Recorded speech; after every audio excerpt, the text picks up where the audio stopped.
A bunch of old action stars sitting around talking about their ED. Part 4!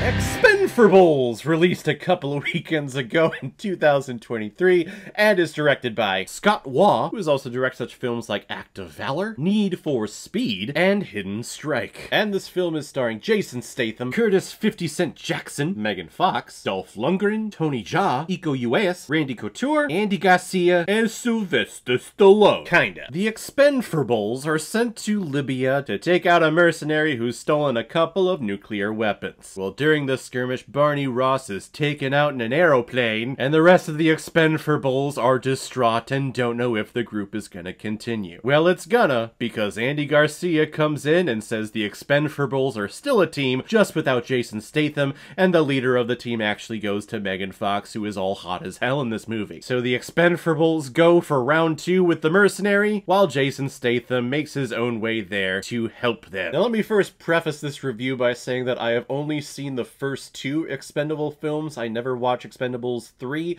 because I didn't hear good things. The first 2 are just fine. They are fun action cameo appearance films that a bunch of action fans like myself just would love to see. All of these major action stars from the 80s and the 90s all together in one film doing action things. Just awesome. Just badass. But nostalgia and cameos can only get you so far, and I heard that Expendable 3's is not good because they try to bring in a whole new generation of Expendables, which defeats the purpose of the whole idea behind the Expendables, plus they made it PG-13, and with these guys, no, you gotta have the blood, you gotta have it rated R. So here we are, several years later, with the next installment of this franchise that everyone was craving for. Let me just say, I love that Sylvester Stallone got a nice little paycheck for this movie. He is front and center on the poster, his character is the leader of the EXPEND4BLES.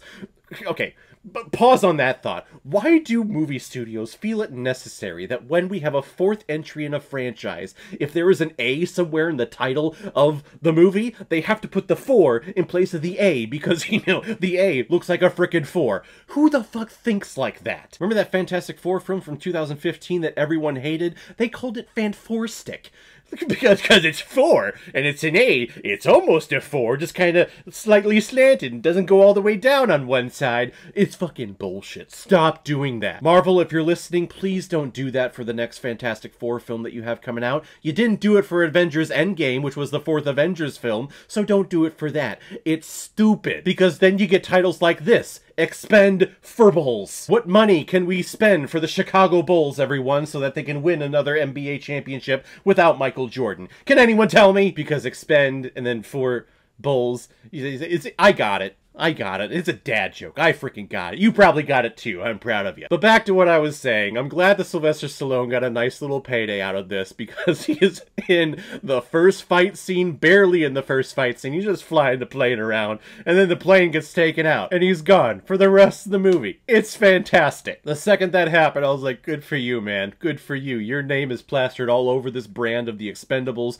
You are front and center on the poster, and yet here you are in the first 5 minutes and then you're gone. And then it turns into Jason Statham's film, who I felt like this franchise always intended it to be his movie, but then there's just Sly Stone there just collecting the paycheck and getting all the great little monologues. But Jason Statham's there actually doing like all the badass stunts and everything. Well, here, he finally got it. He's now the leader or the makeshift leader of the Expendables. At least the more marketable name of the EXPEND4BLES. But his girlfriend Megan Fox, and yes, I'm referring to all these actors as their names in this movie.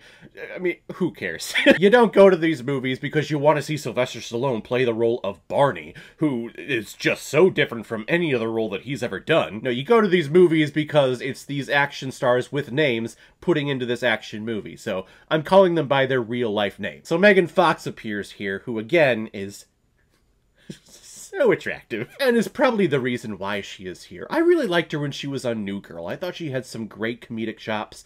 Here, though, I feel like my appreciation for her regressed. Regressed back to the Transformers days. Every line is delivered robotically, and I believe every word that I am saying. I'm not reading dialogue. Just kudos for you for being pretty. Now, I didn't realize this until today, but the director of this film also directed the film Hidden Strike that I reviewed a couple of weeks ago on this channel, And in that film, I talked about how the visual effects, the settings, the to-scale renderings of things in the background look terrible, look completely fake. It looks like you're standing in front of a green screen, and the disconnect between the real-life person and then the green screen effect is absolutely god-awful. Well, you can definitely tell they use the same sound stages for this film, because it's just as bad, if not worse, in this movie. The whole first fight scene in Libya, when they're in their little go-karts and they're, you know, shooting other go-karts and they're trying to get the nuclear weapons and all that stuff, just look in the background. Look at all the sand, look at all of the sky in the background. It's completely fake. And then at the end, there's a moment where they're all ziplining down to the little tugboat behind the major ship, and the rendering of that ship to scale of the world around it,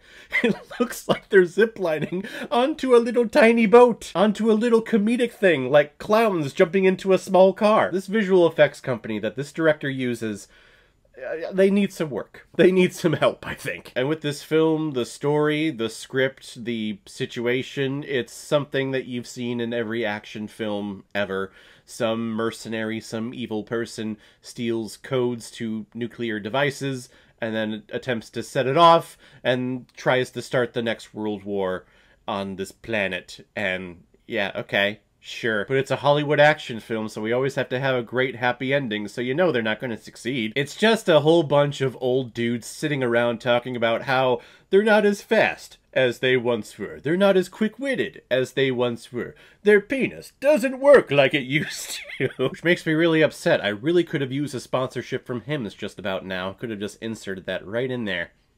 Perfect segue. Hims! Hit me up. I'd be happy to advertise your product in my videos, brah. Expend4BLES is another generic action film with all these action stars that, honestly, I couldn't really tell you the majority of what happens in this movie because I've already forgot. All I know is that Stallone is here for 5 minutes and then he's not, but I'm sure his paycheck looks beautiful hanging on his wall. I'm gonna give Expend4BLES 2 out of 5 Blu-rays. I've had better. So guys, have you seen Expend4BLES? What did you think about it? What is your ranking of all the Expend4BLES films in the franchise? Whatever you thought, comment below, let me know what you thought about it. And as always, if you like what you see here, if you like my take on movies, then hit the subscribe button and make sure you hit that bell so you know the next time I release my next movie review. So guys, I will see you next time on the channel, but in the meantime, be well, be good to each other, and go watch a movie. Take care, guys.